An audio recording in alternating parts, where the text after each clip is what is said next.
Okay, Assalamualaikum warahmatullahi wabarakatuh. Hari ini cikgu akan teruskan pengajaran cikgu tentang bab yang baru iaitu bab 7, bab udara.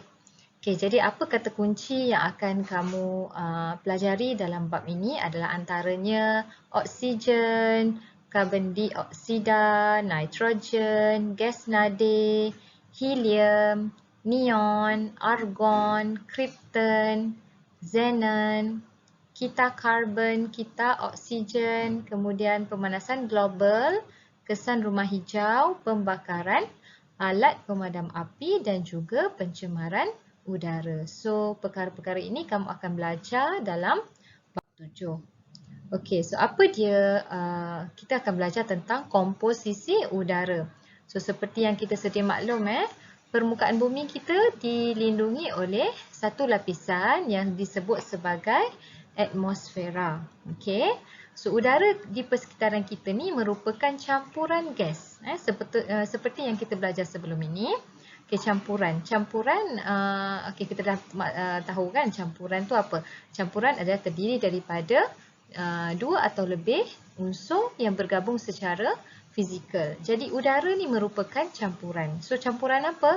Campuran gas-gas. Okey. Apakah kandungan udara di persekitaran kita? Okey, ada gas nitrogen, gas oksigen, karbon dioksida, gas nadi dan juga bahan-bahan yang lain. So apa dia bahan-bahan yang lain tu? Okey, bahan-bahan yang lain adalah seperti wap air, mikroorganisma dan juga debu. Okey, so macam mana kita nak rasa kehadiran udara? So kita rasa dengan tiupan angin. So kita tengok kat sini, carta pie kat sini. So ini menunjukkan komposisi udara. So berapa peratus kandungan nitrogen di atmosfera kita? Okey, kamu kena ingat nitrogen ada 78%. Okey, manakala karbon dioksida 0.03%, oksigen 21% dan gas nadi serta bahan-bahan yang lain adalah 0.97. So yang ni semua kamu kena ingat komposisi udara. Okey, so yang paling banyak sekali gas yang paling banyak sekali di udara adalah gas nitrogen sebanyak 78%. Sebab apa paling banyak? Sebab paling banyak digunakan oleh tumbuhan. Okey, tapi tumbuhan dia tak boleh direct absorb nitrogen macam tu je. Dia perlu melalui kita nitrogen. Okey. So, kat sini disertakan dengan eksperimen bagaimana kita nak menentukan peratusan oksigen dalam udara. Okey. Alright. So, kita tengok aktiviti 7.1. Okay, tujuannya adalah kalau kamu buku teks kamu, muka surat 197. Okey, boleh rujuk sama-sama. Okey, dia pun daripada buku teks awak Okey, so aktiviti ini adalah untuk menentukan peratus oksigen dalam udara. So kita nak membuktikan bahawa berapa percentage oksigen dekat udara sebenarnya adalah 21% secara teori. Okey, jadi kita nak tentukan peratusan oksigen dalam udara. Okey, so apa yang kita perlukan? Lilin, plastisin, mancis, besen kaca, pen penanda dakwat kekal, balang gas, alas balang gas dan juga air. Okey, so kita sediakan radar seperti rajah 7.2A. Okey, so ada balang gas, kita terlengkupkan, kemudian atas alas balang gas. Okey, kemudian ada penanda aras air kat sini. Okey, dan ada lilin kat sini. Okey. Jadi, bahagikan balang gas kepada 5 bahagian. 5 bahagian maksudnya satu bahagian mewakili 20%. Okey, so kalau 5 bahagian maksudnya 100% lah. Okey, so kita tandakan balang gas itu menggunakan pen penanda dakwat kekal. Okey, kemudian nyalakan lilin Okey, dan terlengkupkan balang gas ke atas lilin itu. Jadi lilin ini kita nyalakan, kemudian kita terlengkupkan balang gas ini ke atas lilin. Okey, perhatikan dan buat catatan perubahan aras air yang berlaku apabila lilin terpadam. So, lepas lilin terpadam, bila kita terlengkupkan macam ni, okey, kan kita dah bahagikan balang gas kita kepada 5 bahagian kan? Jadi bila kita terlengkupkan, kita tengok. Okey, apa perubahan paras air yang berlaku bila lilin ini terpadam. Jadi kita pun buat kesimpulan. Okey. So, apa dia punya pemerhatian memandangkan kita tak boleh buat eksperimen. Jadi pemerhatiannya adalah okey, air akan naik ke aras 1/5 daripada balang gas. Okey, kalau kamu tengok kat sini, air naik sebanyak 1/5. Kenapa 1/5? Macam cikgu kata tadi, secara teorinya, peratusan oksigen di udara adalah sebanyak 21%. Okey, so balang gas tadi tu kita dah bahagikan kepada 5 bahagian. Betul? 1, 2, 3, 4, 5 kan? 1, 2, 3, 4, 5. Okey, jadi air naik takat ni je. Okey, alright. So maksudnya bila lilin padam, air naik satu bahagian sahaja. Kenapa air naik satu bahagian sahaja? Okey, back to basic. Okey, pembakaran memerlukan gas oksigen. Jadi, bila gas oksigen telah habis digunakan, maksudnya dalam balang ni ada gas oksigen. Okey, jadi selepas lilin itu padam, maksudnya dah habis dah oksigen digunakan dalam pembakaran tersebut. So, tempat oksigen tadi telah digantikan dengan air ni. So, air naik sebanyak 1/5 daripada balang gas. Okey, so ini menunjukkan bahawa 1/5 daripada kandungan udara mengandungi oksigen. So, 1/5 lebih kuranglah dengan 21%. 20% lah maksudnya kalau melalui eksperimen ini ya. Jadi udara mengandungi oksigen kira-kira 20%. Okey. Hal ini demikian kerana hanya oksigen digunakan untuk pembakaran lilin. Jadi lilin tu dah padam, maksudnya dah tak ada dah oksigen. Jadi tempat oksigen tadi telah digantikan dengan air. Okey. Alright. Adakah udara suatu campuran?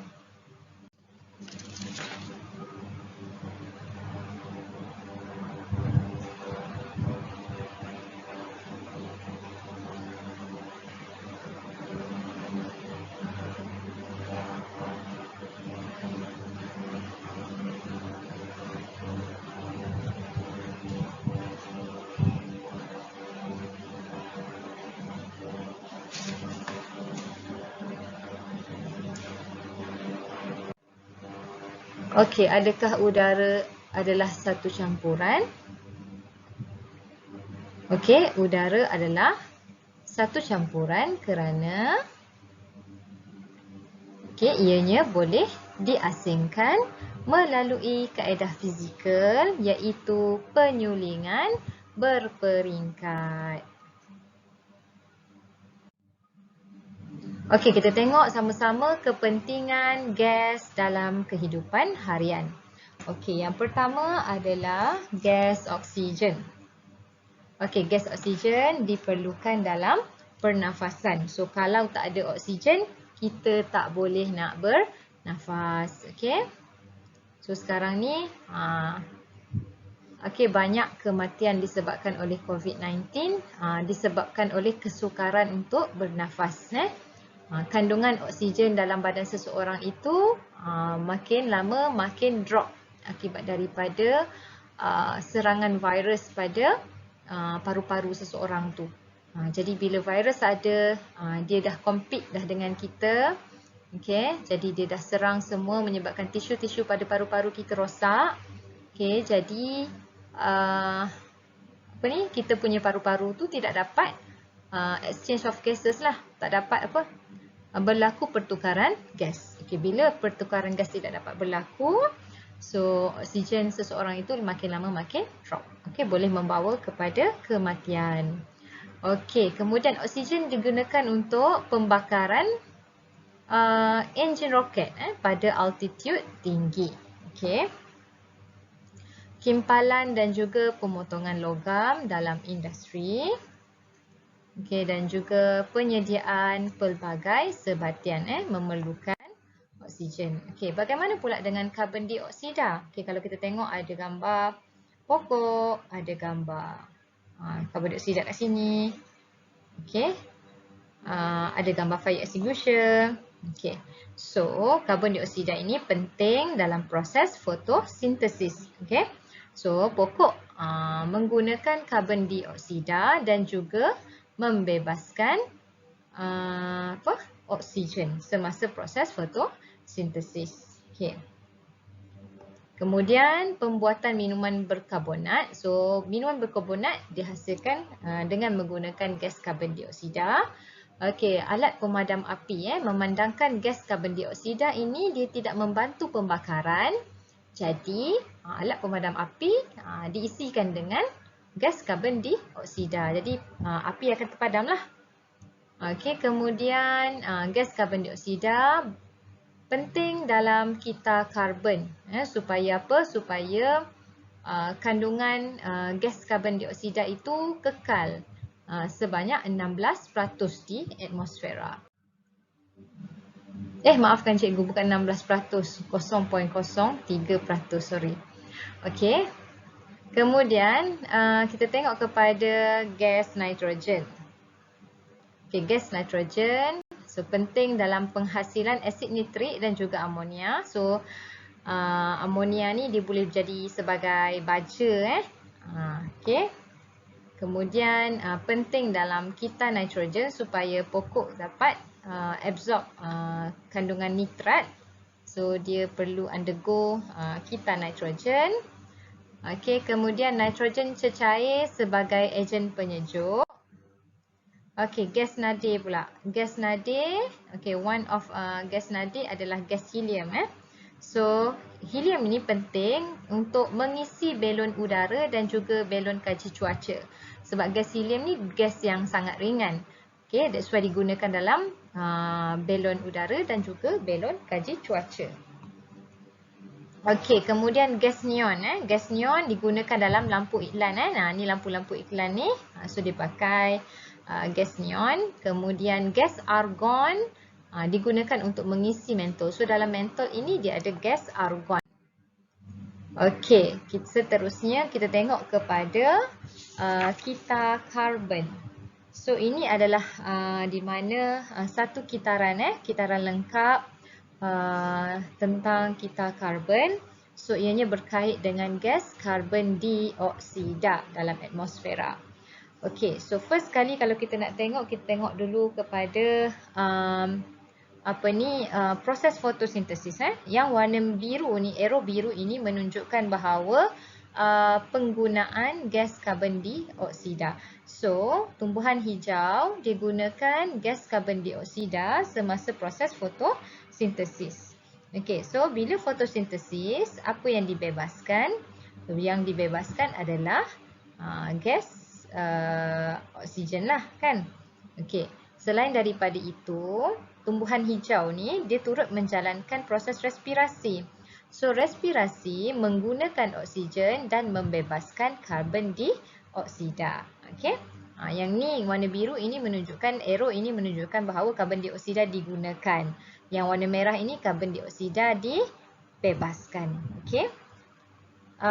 Kemudian kita tengok apabila tumbuhan ini dimakan oleh haiwan, kemudian bila haiwan ini mati, organisma ini mati, so dia akan jadi haiwan dengan tumbuhan. Bila dia mati, dia akan membentuk bahan api fosil. Bahan api fosil pula digunakan untuk pembakaran, so bebaskan karbon dioksida. Okey, pembakaran bahan api. Okey, kemudian haiwan menjalankan proses respirasi, membebaskan karbon dioksida. Okey, organisma yang mati mengalami perebutan juga membebaskan karbon dioksida. Okey. Okey, bagaimanakah kita karbon mengekalkan kandungan gas karbon dioksida dalam udara? Okey, kita yang mengekalkan kandungan karbon dioksida dalam udara mengambil karbon dioksida dari udara dan mengembalikan semula ke udara secara berterusan. So that percentage karbon dioksida akan menjadi tetaplah bila ada satu kita yang lengkap. Okey, macam cikgu cerita tadilah ni kita karbon bermula dengan pengambilan gas karbon dioksida oleh tumbuhan hijau melalui fotosintesis. Okey, haiwan yang makan tumbuhan memperoleh unsur karbon daripadanya. So, bila haiwan itu mati dan juga tumbuhan itu mati, so dia akan mereput. So, pereputan itu dijalankan oleh bakteria dan juga kulat.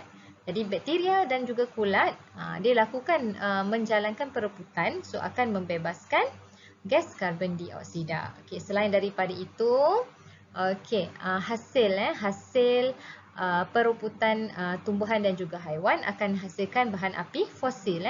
So, mengandungi apa? Mengandungi arang batu dan juga petroleum turut membebaskan karbon dioksida. Okey, semasa respirasi, kesemua tumbuhan dan juga haiwan membebaskan karbon dioksida. Jadi, proses seperti pereputan, pembakaran, respirasi diseimbangkan oleh fotosintesis. Kalau kita tebang pokok semua, macam mana nak seimbang kita karbon tu? That's why makin lama suhu bumi kita ni semakin meningkat. Sebab apa? Hutan banyak ditebang, penyahhutanan berlaku. Okey, jadi kekurangan tumbuhan-tumbuhan hijau untuk menyerap gas karbon dioksida. So, bila tumbuhan tiada, kurang, jadi kepekatan karbon dioksida akan meningkat. So, kesannya adalah menyebabkan kepada global warming ataupun pemanasan global. Okey? Kerana apa? Kerana kandungan karbon dioksida tinggi di atmosfera. Okey, macam mana pula dengan kita oksigen? Okey, kita tengok ni adalah gas oksigen. Okey, so yang ni proses fotosintesis ini membebaskan oksigen. So, bebaskan oksigen. So, bebaskan oksigen, bebaskan ditandakan dengan arrow yang warna biru. Yang warna merah ni adalah hasilkan oksigen. Hasilkan pula dah. Sorry, bukan hasilkan. Bebaskan, gunalah.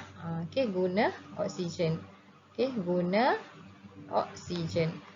Okey, so tumbuhan dia menjalankan respirasi, so dia guna oksigen. Okey, bila tumbuhan ini mati, okey, mengalami pereputan pun gunakan oksigen. So, bila guna oksigen, dia bebaskan karbon dioksida. Sama juga dengan pembakaran, guna oksigen, membebaskan karbon dioksida. Okey, pengaratan, guna oksigen. Respirasi, guna oksigen. So, membebaskan karbon dioksida juga. So, bila pereputan berlaku, bila organisma ni mati, sama juga guna oksigen, bebaskan karbon dioksida. So, ini adalah kita oksigen. So, bagaimana kita oksigen mengekalkan kandungan gas dalam udara?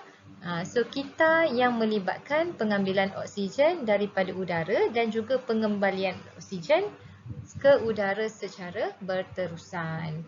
Okey, oksigen yang diperlukan untuk proses respirasi, pengaratan, pembakaran dan juga pereputan adalah hasil daripada fotosintesis. So, betapa pentingnya proses fotosintesis ini untuk mengekalkan keseimbangan kita oksigen dan juga kita nitrogen. Okey.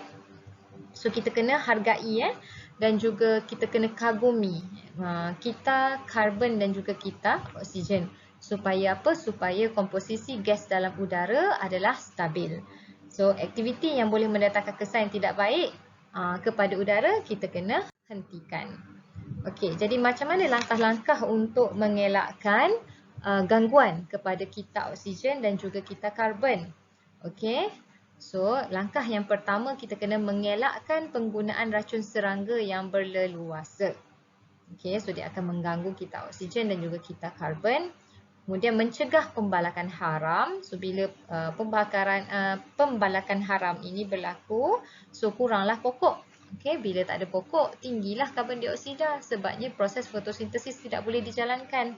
Okey, tidak melakukan pembakaran hutan. So, bila pembakaran hutan ini berlaku, akan membebaskan gas karbon dioksida.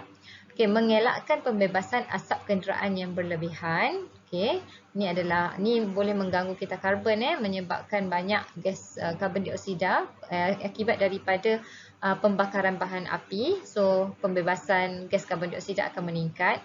Okey, so perkara yang perlu kita lakukan adalah kita kena menanam semula pokok supaya makin banyak pokok, so makin kuranglah gas karbon dioksida di udara. Okey. So cikgu rasa itu sahaja.